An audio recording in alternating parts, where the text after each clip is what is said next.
Next we have range of motion. So first we're going to start with active range of motion. Remember with the elbow, there's really only 4 movements that we can measure. So there's flexion and extension, and then supination and pronation. So I'm going to have Cole stand somewhat to the side like this. I'm going to put the fulcrum on the lateral side of the elbow.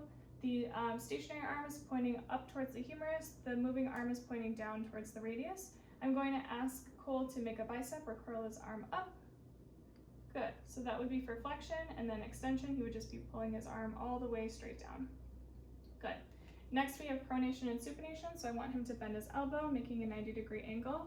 He's going to start in neutral, so that's going to be thumbs up.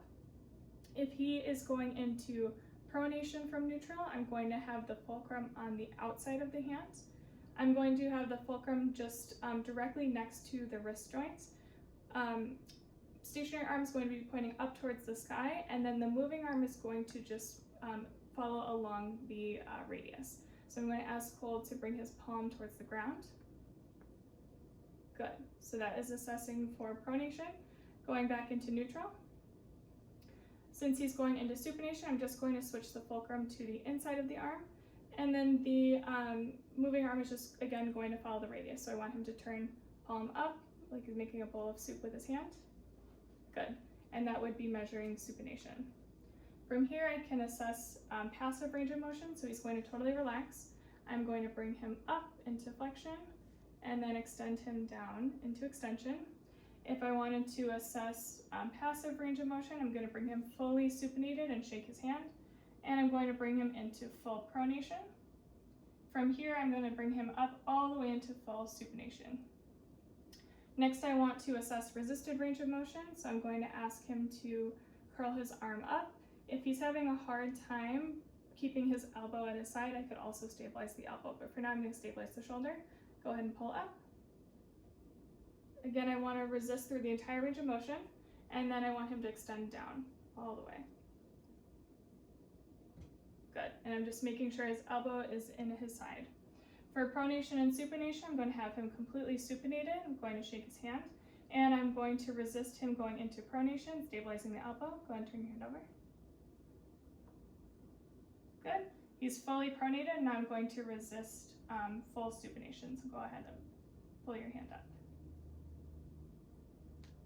Good. After our range of motion, we have our manual muscle tests. So we have the biceps brachii, the brachialis, and the brachioradialis. The nice part for this is that the patient is pretty much in the same position for all 3 of these manual muscle tests.